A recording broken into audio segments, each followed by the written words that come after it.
porque só Tu merece tamanha adoração. Como expressar nossa gratidão a Ti, Senhor? Tamanho amor. Pessoas complicadas, pecadoras, incrédulas, com o coração endurecido, Tu nos recebe, Tu nos perdoa, Tu nos dá essa oportunidade de nos chamar de filhos, para que possamos realmente, Senhor, ter essa comunhão, entender o princípio tão claro do que é paternidade. Por isso, muito obrigado pela a vida do Teu Filho, nosso Senhor, nosso amado, nosso irmão mais velho, Jesus, que não só habita em nós, mas tem vivificado através do Espírito Santo a Tua palavra. Por isso, faz isso nessa noite, para que eu for compartilhar algo que eu mesmo tenho buscado isso, Senhor, eu mesmo possa ser bênção na vida dos meus irmãos, para que essa justiça e juízo da Tua palavra realmente, a começar por mim, possa alcançar cada um dos meus irmãos aqui. Em nome de Jesus. Amém e amém. Obrigado, irmãos. Eu hoje quero compartilhar algo que eu já compartilhei lá em Veracruz, eu não me lembro nem quando. Mas os irmãos de Veracruz estão aqui, vão estar escutando de novo. Aqueles que estavam lá, né, no culto, eu nem me lembro quando foi. Mas o que eu quero compartilhar com vocês é, se eu fosse botar um título aqui em Marcos capítulo 8, dos versículos 22 a 33, é Jesus curando as cegueiras. Jesus curando as cegueiras. Estou falando isso porque tem um irmão que vai anotar isso aí para a gente, pelo menos o título, né? Ele vai anotar. Ontem nós estávamos lá em casa de noite e a Kelly ou o Dani foi botar um desenho no YouTube para a Helena olhar. Aí aparece eu multiplicando Jesus. Eu disse, mas que coisa impressionante. Eu no YouTube. Eu não olhei quantas visualizações, mas deve ter umas 3, no máximo. Não muito mais do que isso. O que botou o vídeo, porque obviamente teve que enxergar, nós que enxergamos ontem, né? E talvez por misericórdia mais um de vocês aí, mas eu acho que não deve ter muito mais do que isso também. Mas eu vi, mas eu fiquei impressionado, multiplicando Jesus, né? Glória a Deus. Mas hoje, Jesus quer curar a nossa cegueira. As cegueiras que existem, irmãos. E eu coloquei aqui 3. A cegueira natural, que obviamente ela pode ser física, como, né, da nossa natureza adâmica. A espiritual e a religiosa. E nós vamos viajar um pouquinho nessas 3 curas. Né? Na realidade, Jesus curou 7 cegos nesses 3 anos e meio de ministério dele. E os 7 cegos foram curados de maneira diferente, irmãos. Jesus ele não botava assim, não havia a unção da cura assim específica, né? Para não deixar um negócio assim, parece que nós, as pessoas humanas precisam, parece estar sempre encaixotando as coisas, né? Fazer tudo assim, compilado, assim, copiado, numa sequência. Jesus curou 7 cegos de forma diferente. E aqui não foi muito diferente.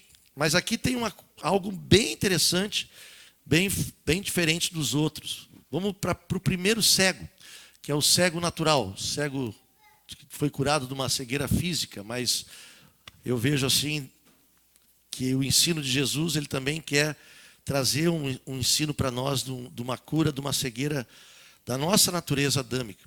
Vamos abrir lá então Marcos capítulo 8, versículo 22. Vamos do 22, a primeira cegueira do 22 ao 26.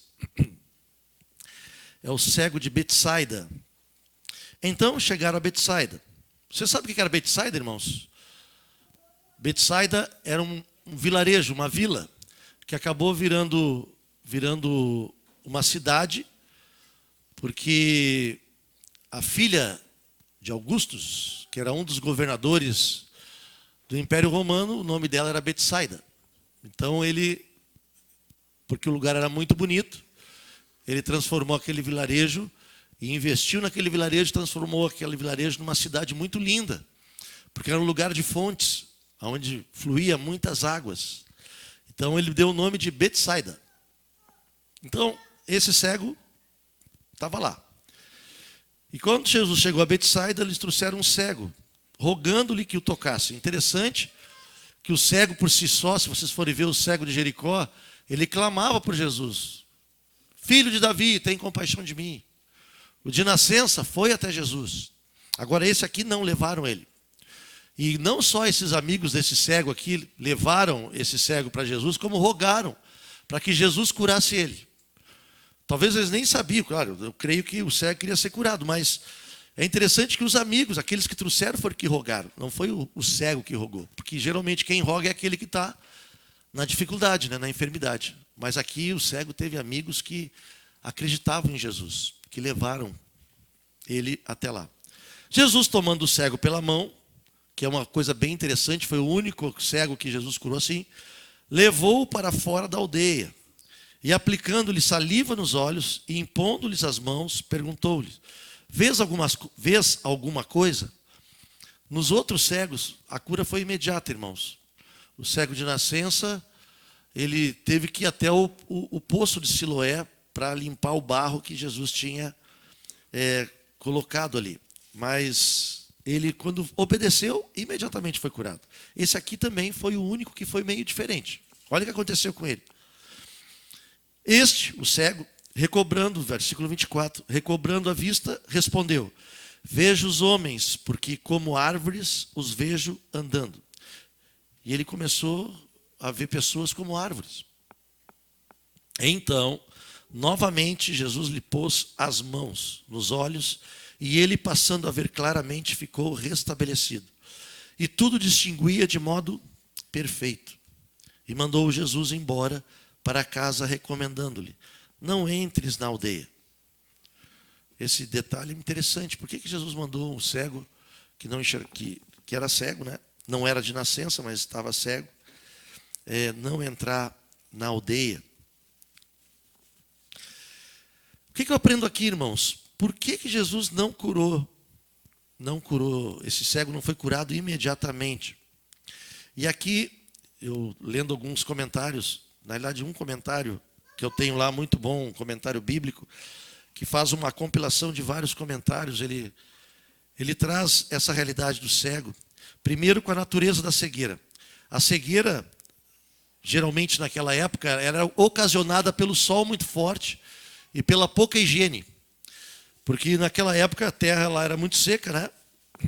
E havia muitas tempestades. A tempestade que tinha lá não era como tempestades de hoje. Eram tempestades de areia e era muito quente. Então aquele pó nos olhos e a falta de higiene fazia com que houvesse inflamações. Não só nos olhos, mas nos ouvidos, né? No corpo. E possivelmente tenha sido isso. E essa causa, no meio judeu, era considerado como uma maldição. A pessoa que ficava cega através de não podia ver, que é um fundamento básico do ser humano, né?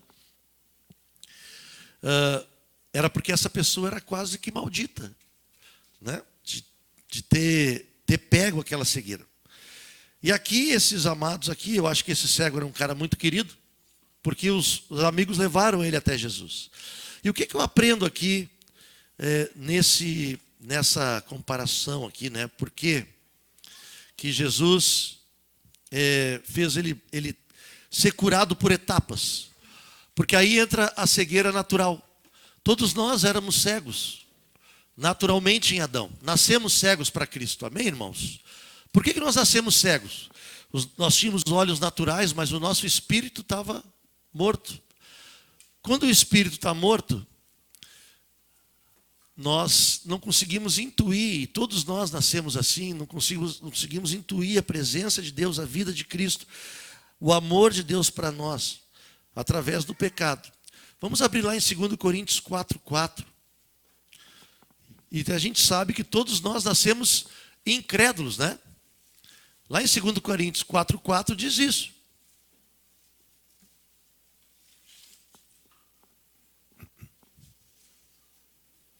Essa cura progressiva da nossa cegueira é uma especialidade de Jesus para nós aqui. E isso ele quer nos mostrar. Quando a gente acha que a gente enxerga tudo, né? Vocês já não escutaram assim, pô, tu não enxerga um palmo na frente do teu nariz? Não viram isso? Muitas vezes a gente fala isso, né? Meu pai usava muito, minha mãe falava muito, porque eu não conseguia, não porque eu não conseguia enxergar coisa física, é porque eu não conseguia enxergar circunstâncias da minha vida ali na frente, que eu não conseguia me dar conta do que estava acontecendo. Era um entendimento. Por quê? Nos quais o Deus, com letra minúscula, na qual é o que governa esse mundo, né? O Deus desse século, cegou o entendimento dos incrédulos. E a gente sabe que todos nós nascemos incrédulos, irmãos, para que lhes não resplandeça a luz do Evangelho. Olha, essa luz não deixa cega, essa luz traz vida, a luz do Evangelho, da glória de Cristo, o qual é a imagem de Deus. Então, onde é que está a luz do Evangelho da glória de Cristo?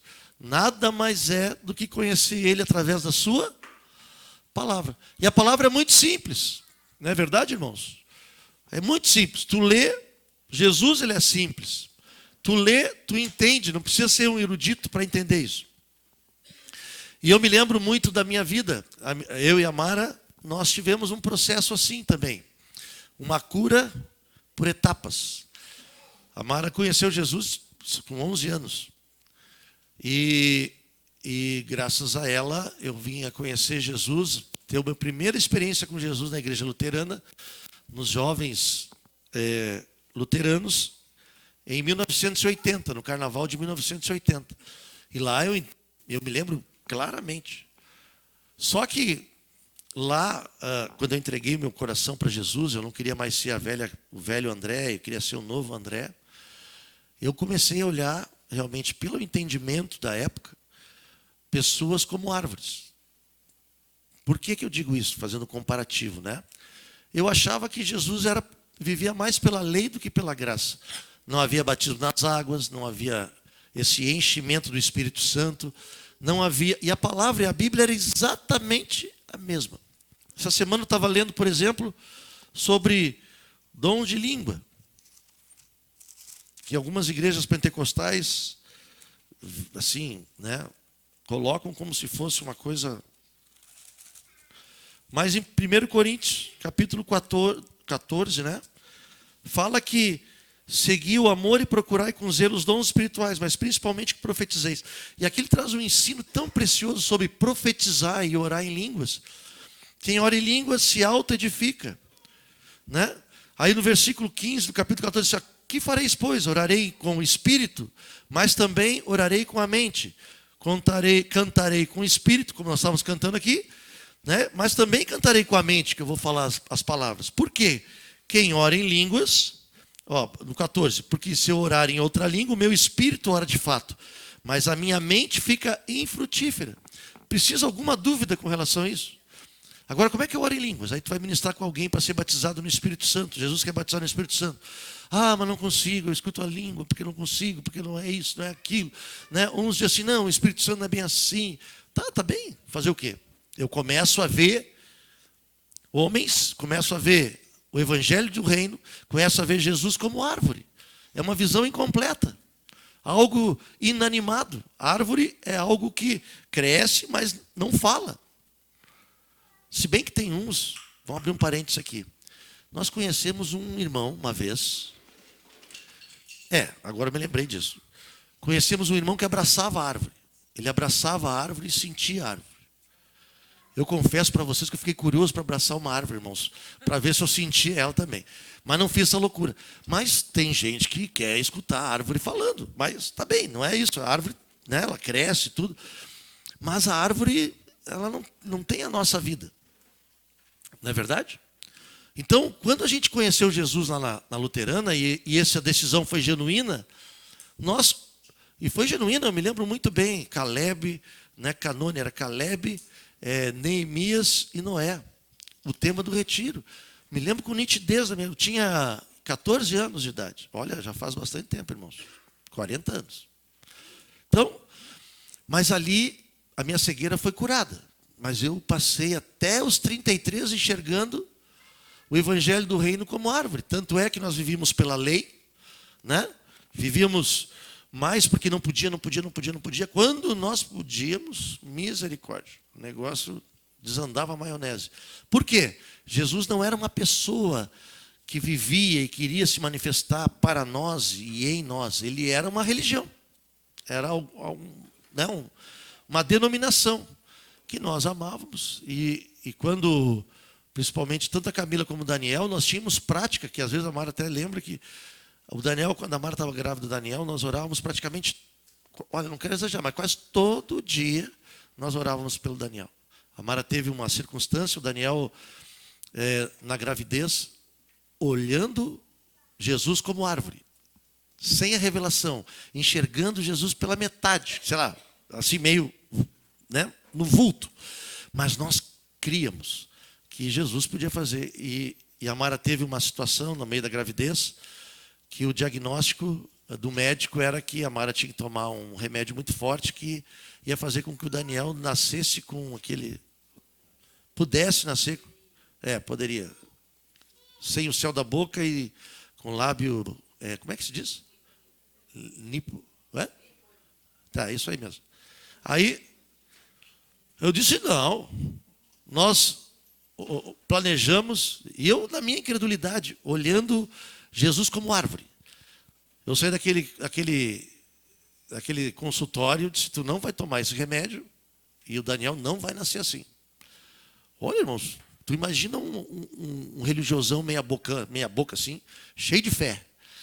E nós orávamos. E o Daniel nasceu, ele está bonito, robusto, às vezes até demais, né, irmãos, assim, até hoje. Mas está aí a rica joia do meu filho, né, bonitão e tal. Olhando. Então, houve uma cura lá aquela vez, em 1980?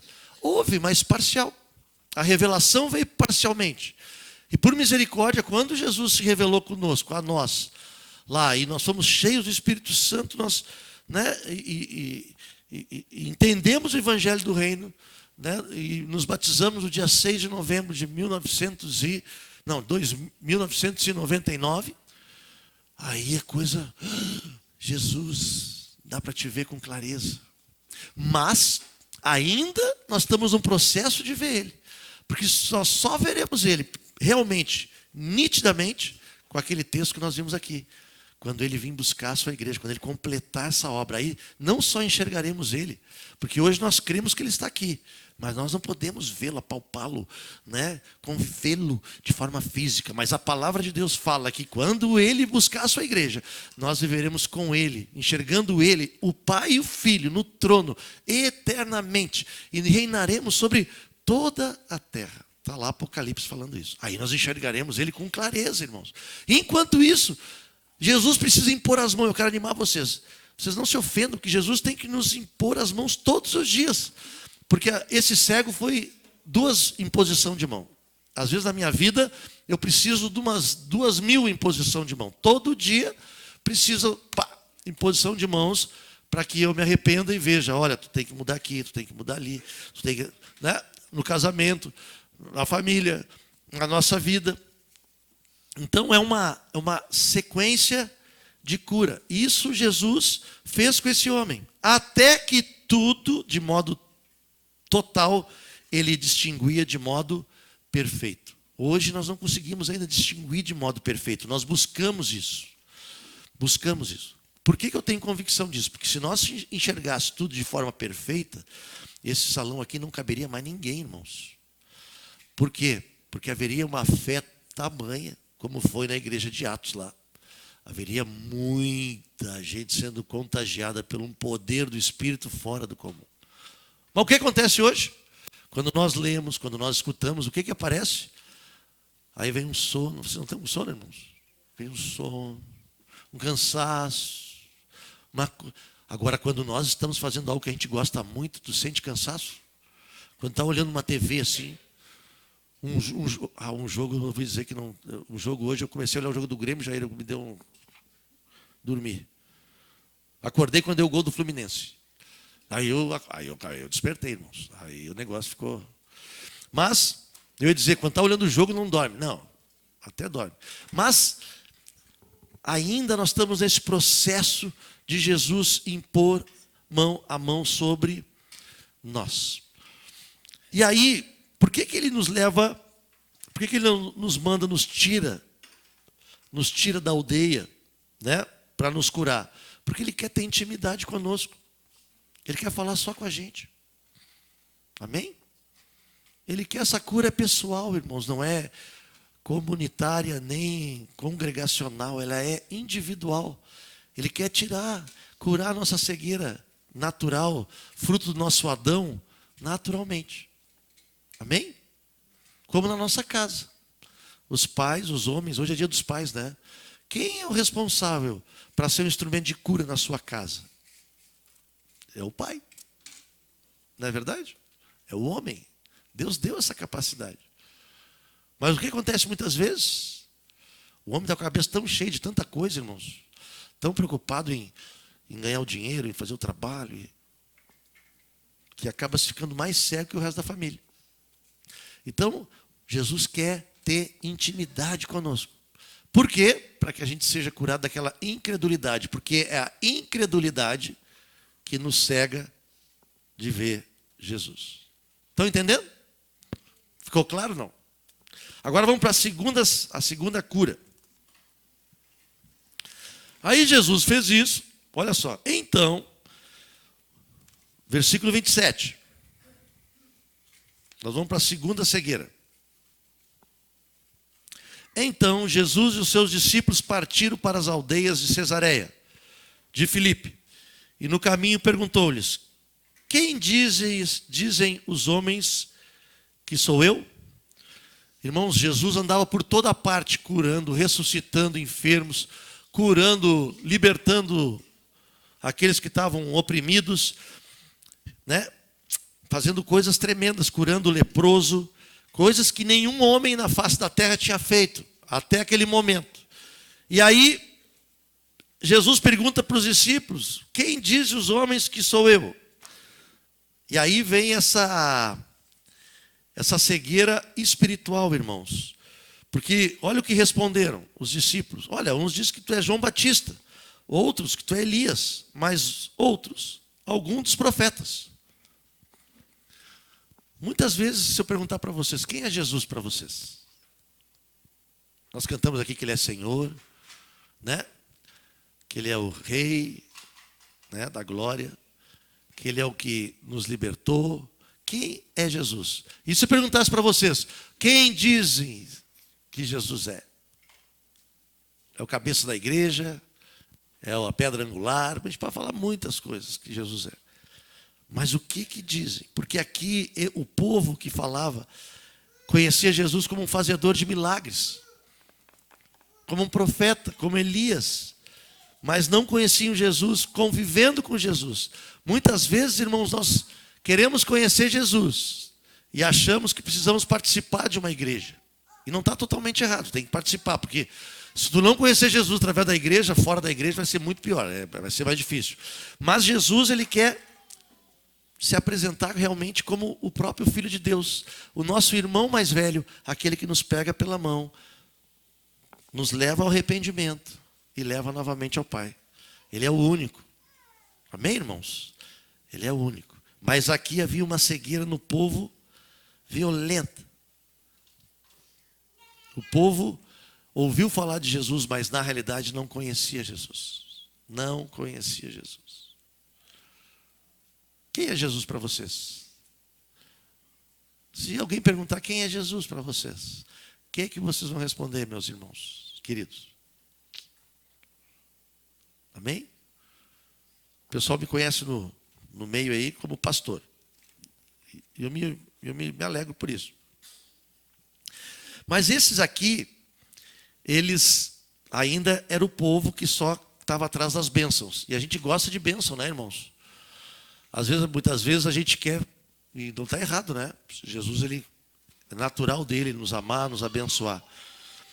Mas Jesus quer se mostrar a nós de uma maneira clara. Então, Ele quer curar também a cegueira do povo. E quem vai mostrar essa cegueira aí para o povo? A sua igreja, aqueles que conhecem, né? Me perguntaram essa semana se eu conhecia um tal de Diogo, que assinou. O tal de Diogo é presidente da associação, tu conhece ele? Bah, e como? É o presidente ainda. Pode mandar mensagem para ele lá, que é ele mesmo. Diogo Guedes, tu conhece? Conheço. Eu conheço o Diogão, né? Porque eu vejo ele, né? Estou com ele, sei quem ele é. Amém? Jogo bola com ele, né? De vez em quando, né? Mas estou seguido com ele. Sei, né? Conheço, porque a gente convive junto. Assim é Jesus, irmãos. Né? Quem conhece Jesus? Tu conhece Jesus? Quem é Jesus? É. Aliás, ontem passaram um filme forte aqui nos jovens, né? Mostraram como é que foi os últimos momentos de Jesus na crucificação, né? Paixão de Cristo. Mas ele ressuscitou, irmãos, e hoje está aqui. Amém? Se alguém perguntasse quem é Jesus para vocês, eles vão se contagiar pela vida de vocês. Eu acho que a pessoa que procurou saber a informação do Diogo, eu acho que se animou, porque eu falei muito bem dele. Pode mandar mensagem, dei o contato dele. Deve ter entrado em contato, né? Da prefeitura aqui de Santa Cruz. Ó, está aqui, pode falar com ele. Porque a gente conhece. Agora, se vamos falar de Jesus, o que a gente vai dizer, irmãos? Eles vão me conhecer como pastor, como gestor de investimento, como, sei lá, um cara engraçado, um cara, né? Como é que eu vou apresentar Jesus? Eles vão sentir convicção naquele que eu digo que é meu Senhor? Então, essa cegueira que Jesus quer nos curar, porque Ele quer conviver com a gente. Nós podemos ver Ele, através da sua palavra, através da comunhão da nossa vida. Agora, vem a terceira cegueira, irmãos, que é a religiosa. Essa é a mais complicada, porque a espiritual, ela é natural porque não conhece mesmo. Né? Da incredulidade é isso aí mesmo. Mas a espiritual é mais complicada. Vamos pegar aqui versículos 32 e 33 do mesmo capítulo 8 de Marcos.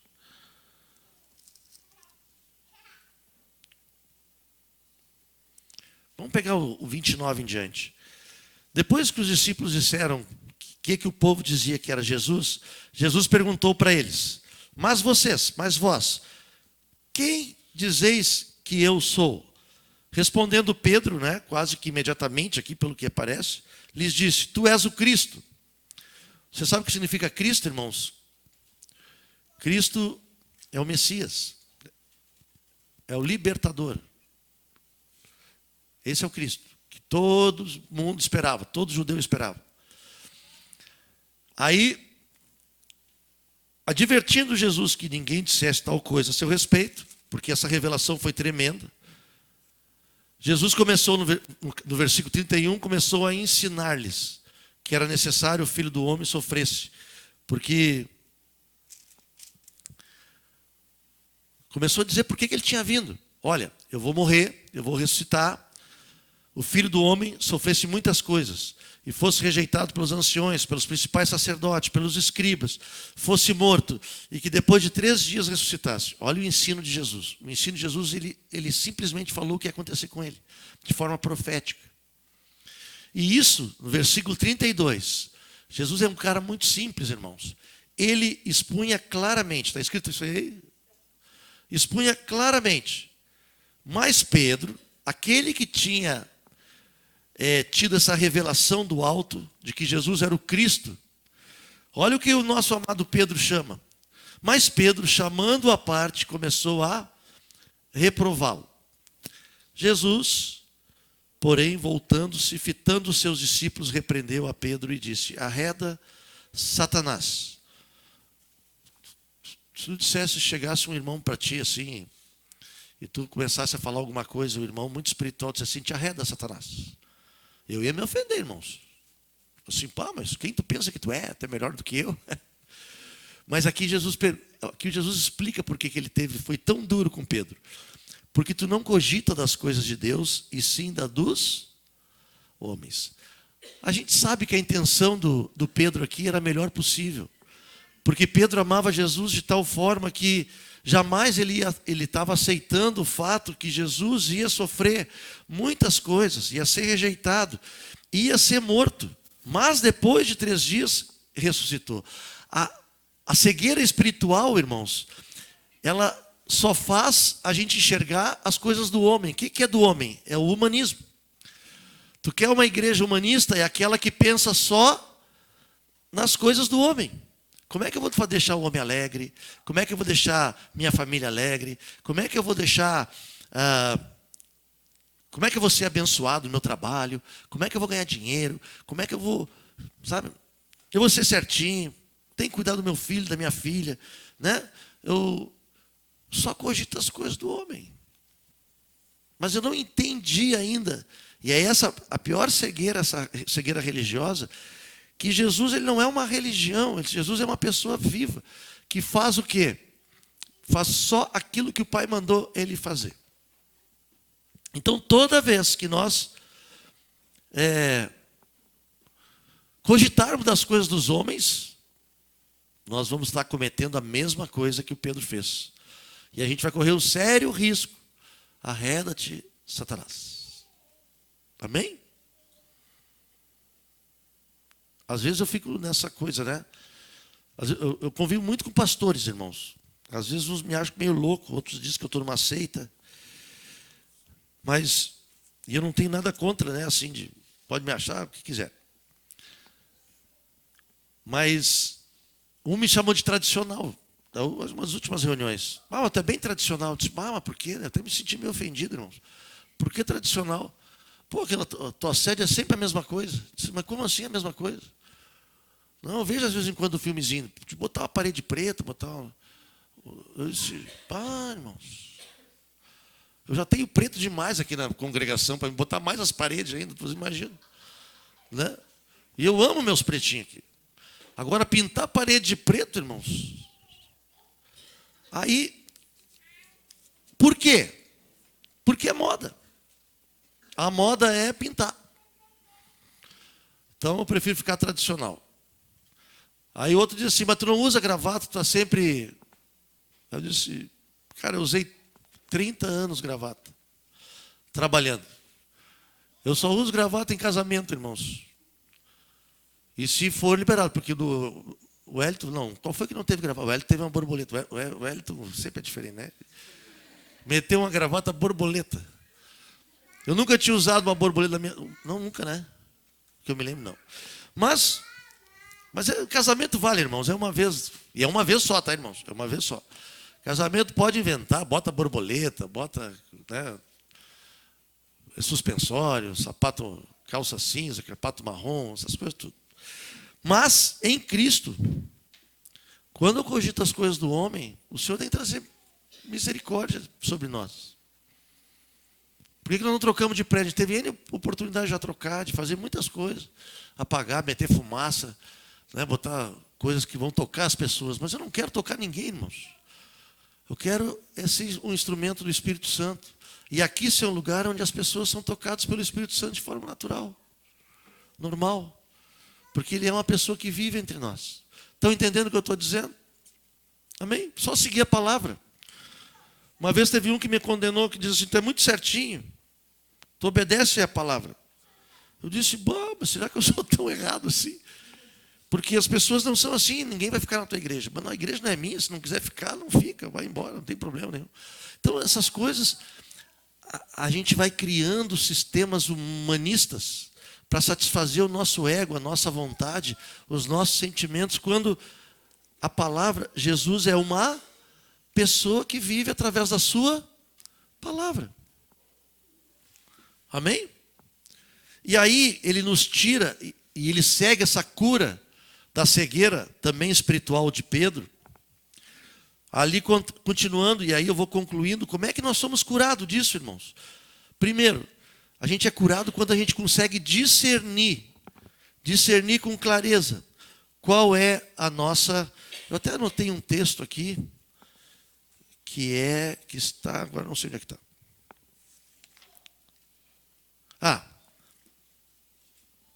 Que é 1 Coríntios 13, 12.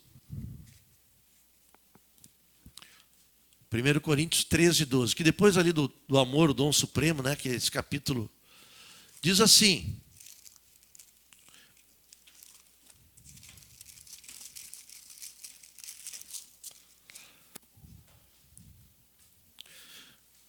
Olha só, versículo 11, vamos pegar o versículo 11. Diz assim: quando eu era menino, falava como menino, sentia como menino, pensava como menino. E você sabe como é que é um menino, né? Ele não sabe todas as coisas. Aí é um processo, daí vai querendo vai se tornando pré-adolescente e adolescente. O adolescente é aquele que acha que sabe, pensa que sabe, mas não sabe coisa nenhuma. Aí tu faz o jovem. O jovem é aquele que tem corpo de homem, né? O número já é de homem, tamanho de homem, mas a cabeça ainda é de menino, porque não alcançou ainda a maturidade. Por isso que precisamos uns dos outros, precisamos desse princípio de família, de paternidade. Mas aí ele fala assim, e aqui ele está falando como igreja, ele está falando para a igreja de Coríntios: quando cheguei a ser homem, desisti das coisas próprias de menino. Menino, ele vive pelas suas emoções, pelos seus sentimentos. Amém, irmãos? É isso. E o pai às vezes diz assim: isso tu pode, isso tu não pode, isso dá para fazer, isso não dá para fazer, né? Isso é o papel do pai e da mãe, porque ele cogita naturalmente das coisas da alma dele. Mas agora, versículo 12: curados de toda cegueira, seja natural, religiosa ou espiritual, vemos como em espelho, obscuramente. Então veremos face a face. Agora conheço em parte, então conhecerei como também sou conhecido. Por que ele está falando aqui que nós vemos como em espelho meio obscuramente? Porque naquela época não tinha esse espelho que nós temos no banheiro, geralmente, que tu olhava. O espelho geralmente era de bronze ou cobre, que era polido. Então tu via um negócio meio... Vocês já viram em aquelas panelas areadas? Pode ser metal, aquele negócio, aqueles metais que são... o termo que uso lá é quando a areia, uma panela, esfrega, ela fica aqui um espelho, não é? É arear o nome do termo? Era mais ou menos isso no metal, ficava areado. Só que tu não enxerga, tu não vai enxergar bem, né? Como tu é. Vai chegar um negócio meio... A tua cara vai ficar meio, né? Obscuro. Agora, quando nós vermos Jesus, nós vamos ver Ele claramente. Nós vamos conhecer Ele claramente. De que forma? Através deste amor que é derramado sobre nós. Aí nós podemos não mais ver de forma obscura, mas de forma clara quem Ele é para nós. Amém, irmãos? E aí tu quer ser curado disso? Volta para Marcos capítulo 8. Por isso que dentro de todo este contexto, quando Jesus fala tudo isso, Marcos 8, depois de ter curado o cego, depois de ter tido essa experiência com os discípulos, ele convoca, capítulo 34, e aí ele traz a cura de todo tipo de cegueira. Diz para o teu irmão do lado aí, aguenta firme aí que está terminando, mas agora tu vai saber como é que é curado de todo tipo de cegueira. Espiritual, natural, espiritual, emocional, toda cegueira. Avisa aí, presta atenção agora, olha a cura. Jesus nos ensina, versículo 34. Então, convocando a multidão e juntamente os seus discípulos, disse-lhes. Ele convocou para todo mundo ser curado aqui. Se alguém quer vir após mim, como é que tu quer fazer? Tu vai para a igreja? Tu vai formar a igreja de um jeito legal para que todo mundo goste? Vai ter um louvorzão, vai ter né? Vai ter altas coisas? Ou como é que tu quer fazer? O que tem que fazer? A si mesmo? Se negue. Tome a sua cruz e... Quem quiser, pois, salvar a sua vida, ser curado da tua cegueira, vai ter que fazer o quê? Vai ter que perder. E quem perder a vida por causa de mim e do Evangelho, salva-la. Amém, irmãos? Porque o que aproveita o homem ganhar o mundo inteiro e perder a alma? Jesus faz essa pergunta. O que adianta passar a vida toda cogitando das coisas que tu tem na tua vida? E não está nada errado ter carro, ter casa, né, fazer as coisas boas, não tem nada errado. desde que isso não seja aquilo que te domine. Amém? Porque qualquer que nesta geração adúltera e pecadora se envergonhar de mim e das minhas palavras, também o Filho do Homem se envergonhará dele, quando vier na glória de seu Pai com os santos anjos. Então, irmãos, eu só falo de quem eu vejo, de quem eu conheço. Se eu não conheço, se eu não enxergo, como é que eu vou falar de alguém que eu nunca vi? Como é que eu vou falar de alguém que eu nunca presenciei? Eu não sei nem quem é. Como é que eu vou falar da testemunha de alguém que eu não tenho a menor ideia de quem seja? Não conheço ele. E nessa noite Jesus quer curar nossa cegueira, irmãos. Ah, mas eu sou discípulo, eu me batizei. Mas qual é a vida que tu tem? Tu tem negado a ti mesmo, tomado a cruz, perdido a vida. Que vida tu tem tido? Que vida que eu tenho? Isso, essa palavra, antes de falar para vocês, ela traz juízo sobre mim. É sobre mim que começa esse juízo aí. O que eu tenho feito? A que ponto? Aonde eu tenho andado? Com quem eu tenho... Se eu conheço a verdade, e eu sei que essa verdade vai me libertar, e a verdade não é uma palavra, é uma pessoa, como é que eu tenho vivido nisso? Aí eu vou ser realmente curado disso. O que tem dominado a minha vida? Meu time, meus hábitos.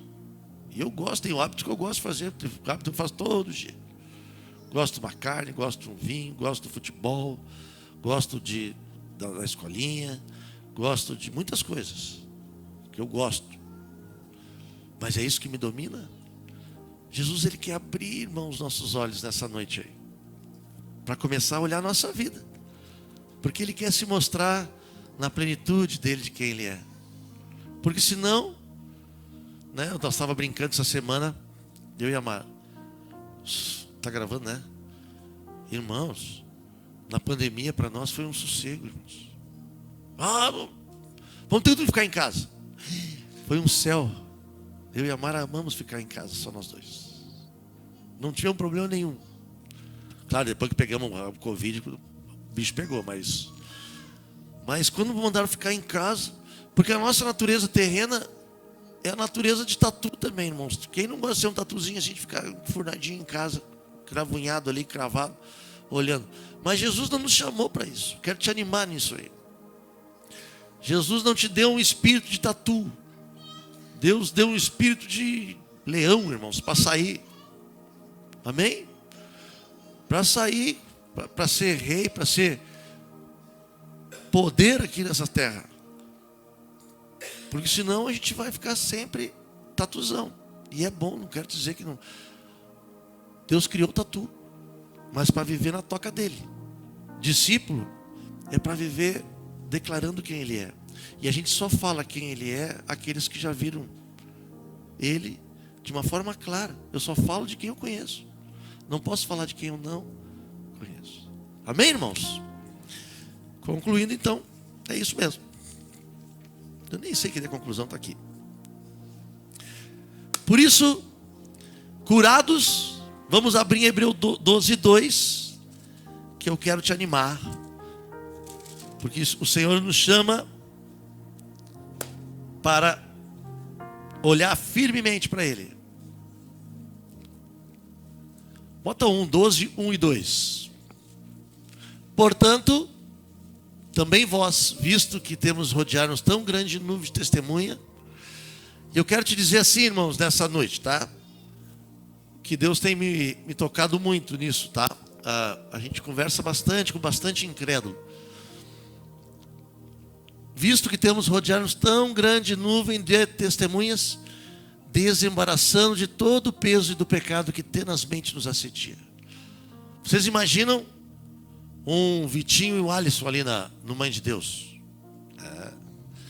Vocês acham que tem pouco pecado rodeando eles ali na escola, na vila, na família?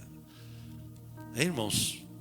Só os dois lá, no meio do Mãe de Deus. Não é pouca coisa. Se nós adultos temos assim, imagina eles estão sozinhos. Né, Roger? Ali no condomínio ali. Roger agora está dono do condomínio, tem um condomínio só dele. Antes estava lotado. Limparam tudo, né, Rocha? Sobrou tu e o neguinho lá, né? Mas o peso do pecado que está sempre nos embaraçando é constante, irmãos. Se nós não nos desembaraçar, e como é que eu me desembaraço?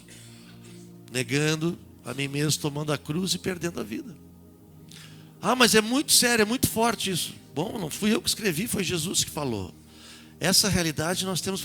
Tu quer ter sucesso na tua vida e tu quer estar ali, como ele disse, que ele vai vir buscar a sua igreja. Aquele que negar ele, ele vai negar. Aquele que amar ele, ele vai buscar. Nós vamos ter que fazer isso. Agora, corramos com perseverança a carreira que nos está proposta. Mas como é que nós vamos correr? Bota aí. Como é que eu corro? Olhando firmemente para o autor e consumador da fé, Jesus, o qual, em troca da alegria que estava proposta, suportou a cruz por nossa causa, não fazendo caso da ignomínia, né? Do pecado, de tudo aquilo que ele foi condenado, e ele agora está sentado à destra do trono de Deus, e é para onde ele vai nos levar, quando nós tomarmos essa decisão por ele. Amém? Por isso podemos orar. Tem visto Jesus? Quem é Jesus para ti?